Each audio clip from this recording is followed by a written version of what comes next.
الحمد لله نحمده ونستعينه ونستغفره ونؤمن به ونتوكل عليه ونعوذ بالله من شرور أنفسنا ومن سيئات أعمالنا من يهده الله فلا مضل له ومن يضلله فلا هادي له ونشهد أن لا إله إلا الله وحده لا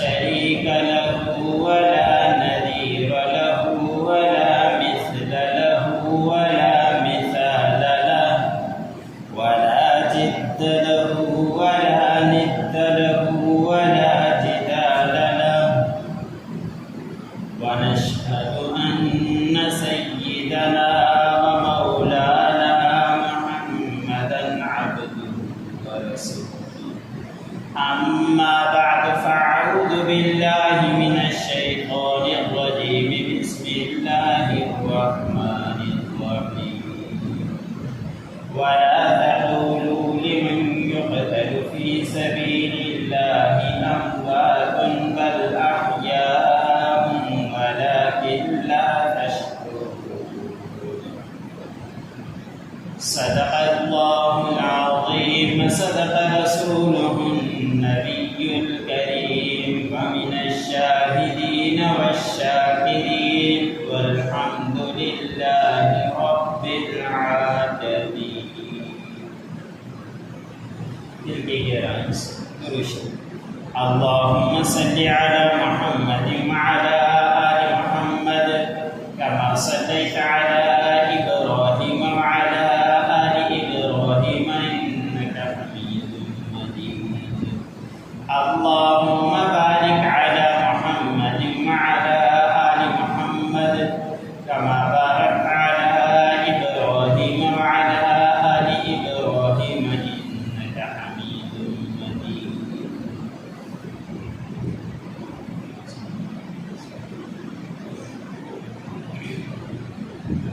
میرے واجب الکرام، صدر احترام، عزیزان گرامی اور مسلمان بھائی، میں نے آپ لوگوں کے سامنے اللہ رب العزت کے کلام میں سے ایک آیت تلاوت کی ہے. اللہ رب العزت کے بارگاہ میں دعا ہے کہ اللہ مجھے حق و سچ کو کہنے اور اس کے بعد مجھ سمیت تمام سننے والے مسلمانوں کو اس پر عمل کرنے کی توفیق عطا فرمائے. اسلامی لحاظ سے سال کا افتتاح چل رہا ہے. اسلامی لحاظ سے محرم کا پہلا مہینہ یہ اسلامی سال کا پہلا مہینہ کہلاتا ہے، اور یہ محرم کا معنی ہی ترجمہ ہی عزت والا مہینہ ہے. اس مہینے کے اندر افتتاحی میں خلیفہ ثانی سسر رسول حضرت عمر بن خطاب رضی اللہ تعالی عنہ کی شہادت ہوئی. وہ ایسے خلیفہ تھے کہ جن کو اللہ رب العزت نے نبی کریم صلی اللہ علیہ وسلم نے اللہ رب العزت سے مانگا تھا، اور صحابہ اکرام میں حضرت عمر بن خطاب میں یہی فرق ہے کہ باقی سارے خود آئے تھے، اور حضرت عمر بن خطاب رضی اللہ تعالی عنہ نبی کریم صلی اللہ علیہ وسلم کی مراد تھے کہ آپ صلی اللہ علیہ وسلم نے اللہ رب العزت سے راتوں کو دعائیں مانگ کر عمر بن خطاب کو اسلام کے لیے مانگا تھا. آپ صلی اللہ علیہ وسلم نے فرمایا کہ یا اللہ ہمارے اسلام کی دین کی مدد فرما.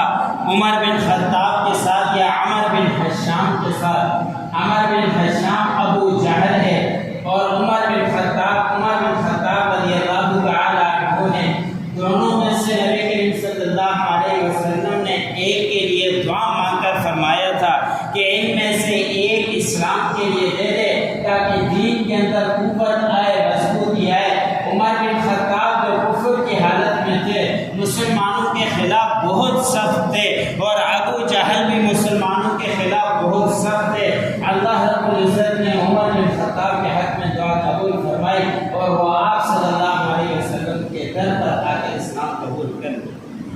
یہی عمر بن خطاب تھے کہ جب اسلام قبول کیا تو 40 کی تعداد مکمل ہوئی تھی۔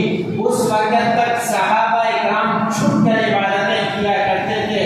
جب عمر بن خطاب نے اسلام قبول کیا تھا تو اعلان کیا تھا کہ آج کے بعد چھپ کر عبادت نہیں ہوگی، آج مسجد حرام کے اندر جا کے عبادت ہوگی، مسجد حرام کے اندر جا کے نماز ہوگی۔ کسی نے راستہ روکنا ہے، سن لو کہ عمر بن خطاب اسلام لا چکا ہے۔ اگر کسی نے اپنی گھر والی کو بیوہ کرنا ہے تو میرا راستہ روکے، اپنے بچوں کو یتیم کرنا ہے تو میرا راستہ روکے، ورنہ آج سے اور مسجد حرام کے اندر نمازیں شروع ہو گئی۔ اور یہی ہوا، عمر بن خطاب کے ذریعے اللہ رب العزت نے دین کی مدد کی۔ جب خلافت کا وقت آتا ہے، اتنی سادگی ہے، اس سادگی کے اندر بھی عمر بن خطاب نے 2200 مربع میل زمین کی فتح کر چکے تھے۔ کتنے ہی ملکوں کو فتح عمر بن خطاب رضی اللہ تعالیٰ عنہ کو۔ اور سادگی کیا تھی؟ ایک دفعہ کسی دوسرے ملک کا سفیر آیا اور آ کے کہنے لگ گیا کہ مجھے تمہارے وزیر اعظم سے ملنا ہے، تمہارے صدر سے ملنا ہے، تمہارے امیر المومنین سے ملنا ہے۔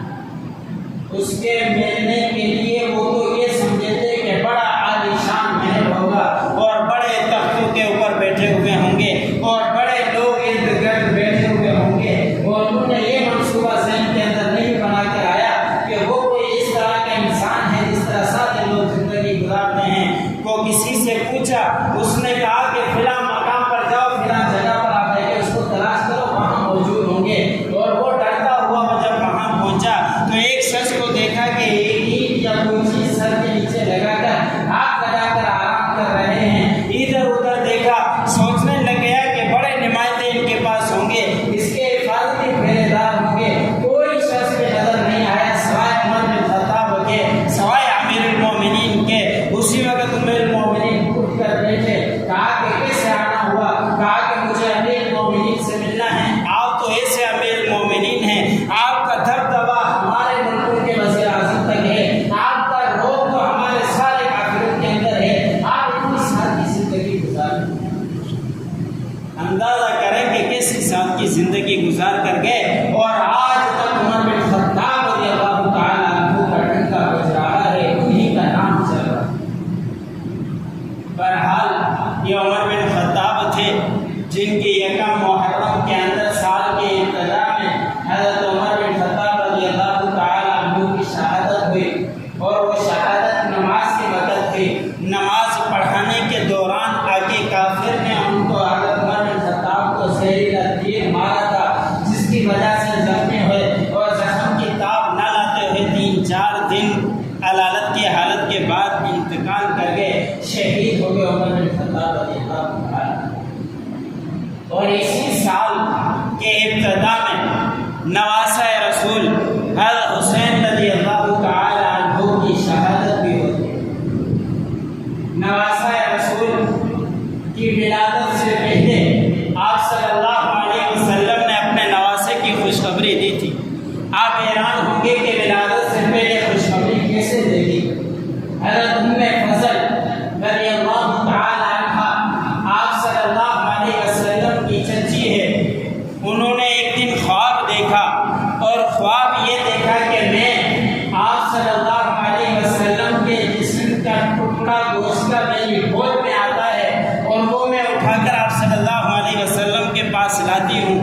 بڑے غمگین ہوئی، پریشان ہوئی کہ میں نے ایسا برا خواب دیکھا ہے کہ آپ صلی اللہ علیہ وسلم کے جسم کے اوپر ہم مکھی بیٹھنا برداشت نہیں کرتے، اور ان کا جسم کا گوشت کا ٹکڑا گر کر میرے پاس آیا۔ غم کی حالت میں، پریشانی کی حالت میں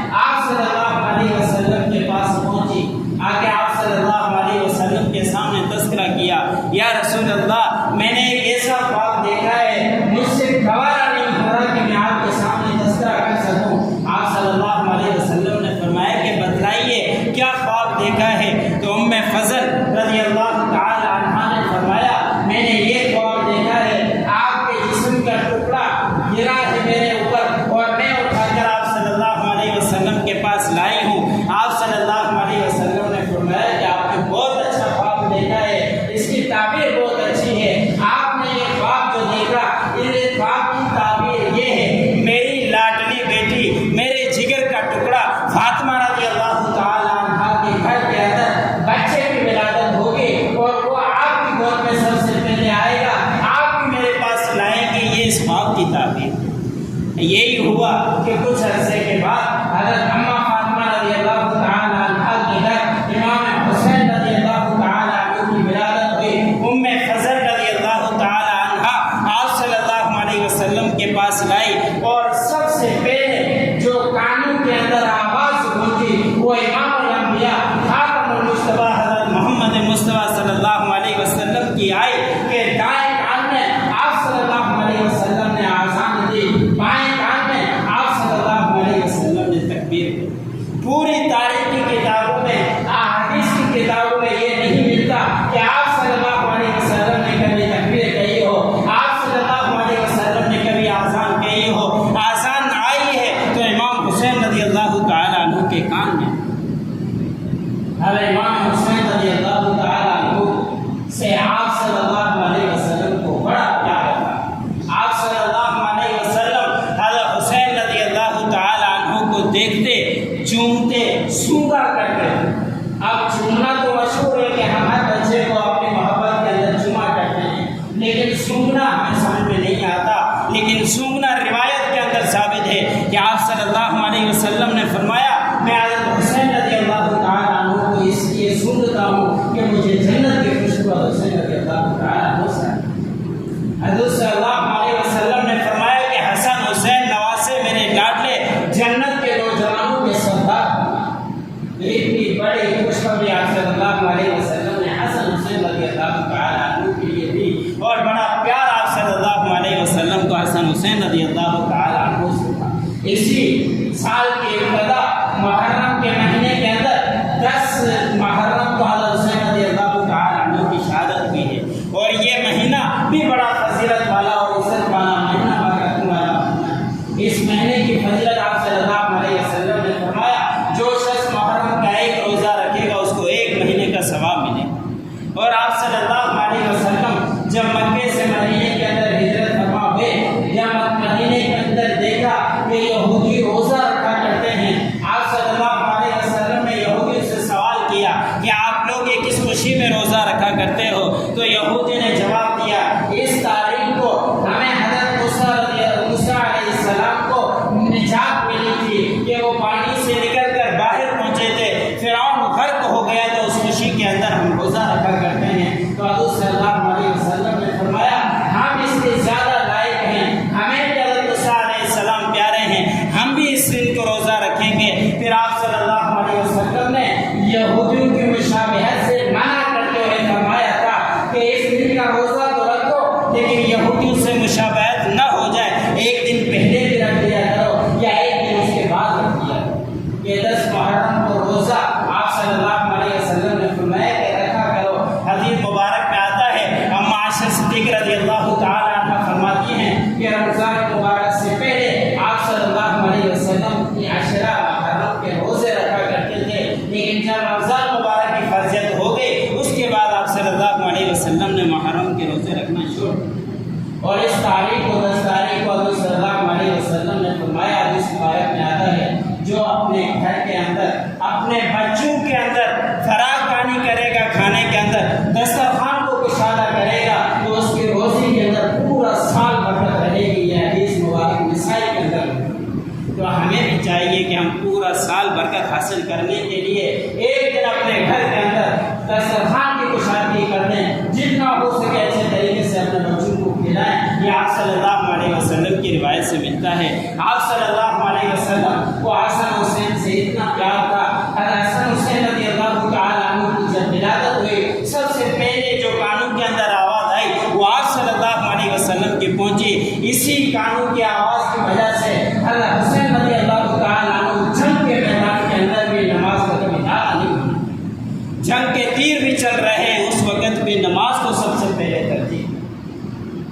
آپ صلی اللہ حسین رضی اللہ تعالیٰ عنہ کی پرورش 3 مکتب ہیں۔ ایک اماں فاطمہ رضی اللہ تعالیٰ عنہ کا مکتب جو حضرت اماں فاطمہ رضی اللہ تعالیٰ عنہ نے پرورش کی۔ اماں فاطمہ رضی اللہ تعالیٰ عنہ فرماتی ہیں امام حسین رضی اللہ تعالیٰ عنہ کو میں دودھ دیتے وقت بغیر وضو نہیں ہوا کرتی تھی، جب بھی دیا کرتے تھے تو قرآن پاک پڑھتے رہتا تھا، زبان کا قرآن پاک جاری رہتا تھا، میں اپنے بچے کو دودھ پلایا کرتی تھی۔ جب اس طرح کا مکتب ہوگا، اس طرح کی پرورش ہوگی تو امام حسین رضی اللہ تعالیٰ عنہ کی بھی بڑی شخصیت و مرتبے والے ہی بنے۔ دوسری بہت مکتب آپ سے حضرت امام حسین رضی اللہ تعالیٰ عنہ کا حضرت علی رضی اللہ تعالیٰ عنہ ہے، شیر خدا حضرت علی رضی اللہ تعالیٰ عنہ دوسرا مکتب ہے۔ تیسرا مکتب حضرت امام حسین رضی اللہ تعالیٰ عنہ کا حضور صلی اللہ علیہ وسلم نانا رسول صلی اللہ علیہ وسلم ہیں، جن کی گود کے اندر حضرت امام حسین کی پرورش حضرت صلی اللہ علیہ وسلم پہلے سے اطلاع مل چکی تھی۔ حضرت جبرائیل علیہ السلام ایک دن حضرت صلی اللہ علیہ وسلم کی آنکھوں سے آنسو آ گئے۔ جب امام حسین رضی اللہ تعالیٰ عنہ کو دیکھا تو کسی نے سوال کیا کہ آپ نے دیکھنے کے بعد یہ کیوں آنسو آپ کی آنکھوں سے نکلے ہیں؟ تو حضرت صلی اللہ علیہ وسلم نے فرمایا کہ مجھے وہ میدان دکھلایا گیا ہے، مجھے وہ مٹی دکھلائی گئی ہے جس مٹی پہ حضرت حسین امام حسین رضی اللہ تعالیٰ عنہ کو شہید کیا جائے۔ حضرت امام حسین رضی اللہ تعالیٰ عنہ 10 محرم کو شہادت ہوئی ہے، لیکن یاد رکھیں سوگ منانا آپ صلی اللہ علیہ وسلم سے ثابت ہے۔ آپ صلی اللہ علیہ وسلم نے طریقہ بتایا ہے کہ اگر کسی انسان کا انتقال ہو جائے 3 دن سوگ منانے کی آپ صلی اللہ علیہ وسلم سے روایت ملتی ہے، اور جب کسی شوہر کا انتقال ہو جائے کسی عورت کے شوہر کا تو وہ عورت سوگ منا سکتی ہے 4 ماہ 10 دن، اس کے علاوہ کہیں پہ بھی آپ صلی اللہ علیہ وسلم نے سوگ منانے کا حکم نہیں دیا۔ دین وہی ہے جو چلتے چلتے آپ صلی اللہ علیہ وسلم تک پہنچ جائے وہ سچا دین ہے، جو آپ صلی اللہ علیہ وسلم تک نہ پہنچے اور بیچ میں کہیں ختم ہو جائے تو وہ سچا دین نہیں ہو سکتا۔ تو آپ صلی اللہ علیہ وسلم کی جو سوگ منانا صرف ایک عورت کے لیے ہے جس کا شوہر انتقال ہو جائے 4 ماہ 10 دن، لیکن جو شہید ہو جائے اس کا تو قرآن پاک کے اندر اللہ رب العزت نے فرما دیا وَلَا تَقُومُوا لِمَن يُقْتَلُ فِي سَبِيلِ اللَّهِ أَمْوَاتٌ، کہ جو اللہ کے راستے میں شہید ہو جائے وہ تو مردہ نہیں کہو، اس کو تو زندہ کہو کہ وہ اللہ کے راستے میں شہید ہو گیا وہ زندہ ہے۔ آپ صلی اللہ علیہ وسلم نے امام حسین کی کتنے بڑی فضیلت بیان فرمائی اور کتنا بڑا پیار آپ صلی اللہ علیہ وسلم نے حضرت امام حسین رضی اللہ تعالیٰ عنہ سے کیا۔ روایتوں کے اندر آتا ہے حضرت حسن رضی اللہ تعالیٰ عنہ حضرت حسین رضی اللہ تعالیٰ عنہ آپ صلی اللہ علیہ وسلم کے مشابہ تھے، اور جب حضرت صلی اللہ علیہ وسلم کا وصال ہونے لگا تھا اس وقت حسن حسین رضی اللہ تعالیٰ عنہ کی عمر کتنے تھی؟ 7.5 سال 8.5 سال عمریں تھی، لیکن اس حالت میں بھی آپ صلی اللہ علیہ وسلم سے بہت بڑا سیکھ لیا تھا انہوں نے، اس لیے کہ ان کی تربیت ہی ایسے گھرانے کے اندر ہوئی تھی جو آپ صلی اللہ علیہ وسلم حضرت علی رضی اللہ تعالیٰ عنہ حضرت فاطمہ رضی اللہ تعالیٰ عنہا جب ان کی پرورش کرنے والی تھی، بہت بڑا مکتب ان کا ایسا اچھا مکتب تھا تو بہت بڑی تعلیم حاصل کر لی تھی۔ حضرت حسین رضی اللہ تعالیٰ عنہ کی پرورش کا اندازہ ایک دفعہ حضرت صلی اللہ علیہ وسلم کے پاس آئے، آپ صلی اللہ علیہ وسلم کے پاس صدقے کی کھجوریں تھیں۔ حضرت حسین رضی اللہ تعالیٰ عنہ معصوم بچے تھے، چھوٹے تھے، کھجور اٹھا کر منہ پر ڈال دی۔ آپ صلی اللہ علیہ وسلم نے فرمایا کہ ہمارے لیے صدقہ حرام ہے، اس کو فوراً آپ نکال لو۔ پھر آپ صلی اللہ علیہ وسلم نے انگلی ڈال کر اس کو نکال دیا، اور یہ آپ سے حضرت حسن حسین رضی اللہ تعالیٰ عنہ کی روایت سے ثابت ہے کہ آپ صلی اللہ علیہ وسلم نے میرے ساتھ اس طرح کیا تھا۔ تو صدقے کی چیز حرام منع کر دیا، رو کر اس کے منہ سے نکال دی۔ اس طرح کی پرورش امام حسین رضی اللہ تعالیٰ عنہ کے حضرت صلی اللہ علیہ وسلم نے کی۔ ایک دفعہ حضرت صلی اللہ علیہ وسلم ممبر پر بیٹھ کر صحابہ اکرام کو خطبہ دے رہے ہیں۔ حسن حسین رضی اللہ تعالیٰ عنہ چھوٹے ہیں، بچے ہیں، لڑکھڑاتے پھرتے پڑھتے آپ صلی اللہ علیہ وسلم کے قریب آ رہے ہیں۔ آپ صلی اللہ علیہ وسلم ممبر سے نیچے اترے، دونوں اپنے لاٹوں کو اٹھایا اور اٹھا کر اپنے رانوں پر بٹھا کر فرمایا جو قرآن پاک کی آیت ہے کہ تمہارے لیے مال اور اولاد کی آزمائشیں ہیں، میرے لیے بھی ایک آزمائش یہ بنی کہ میں ان کو لڑکھڑاتا ہوا دیکھ نہیں سکا۔ اور یہ محبت کا اندازہ، شفقت کا اندازہ دیکھیں کہ کسی صحابی کو نہیں کہا کہ آپ ان کو اٹھا کر لاؤ، ممبر کو چھوڑا، آپ صلی اللہ علیہ وسلم خود گئے اپنے لاٹوں کو اٹھا کر اپنے رانوں پر بٹھایا اور ان سے پیار کیا، اسے لیے۔ حضرت حسین رضی اللہ تعالیٰ عنہ ایک دفعہ صلی اللہ علیہ وسلم کے سامنے آئے، چھوٹے بچے پاؤں کے اوپر اپنے پاؤں آسن رکھے ہوئے ہیں، حضرت صلی اللہ علیہ وسلم نے اوپر کھینچا یہاں تک کہ سینے مبارک تک معصوم بچے امام حسین رضی اللہ تعالیٰ عنہ کے پاؤں سینے مبارک تک آ گئے۔ پھر آپ صلی اللہ علیہ وسلم نے فرمایا یا اللہ میں حسین سے محبت کرتا ہوں، آپ بھی حسین سے محبت کیجیے۔ یا اللہ جو اس سے محبت کرے آپ اس سے محبت کریں۔ تو آپ صلی اللہ علیہ وسلم نے حضرت امام حسن حسین رضی اللہ تعالیٰ عنہ کی بڑے اچھے طریقے سے پرورش بھی کی، اور آپ صلی اللہ علیہ وسلم نے بڑا ان کے ساتھ محبت کا اظہار بھی کیا۔ وہی تاریخ کے اندر 10 محرم کو حضرت حسین رضی اللہ تعالیٰ عنہ کی شہادت ہوتی ہے۔ اللہ رب العزت کی بارگاہ میں دعا ہے کہ اللہ رب العزت بھی ہمیں انہی صحابہ کرام کے نقش قدم پر چلنے کی توفیق عطا فرمائے۔ جتنی بات مجھے سننے والوں کا عمل کرنے کی توفیق عطا فرمائے۔ وآخر دعوانا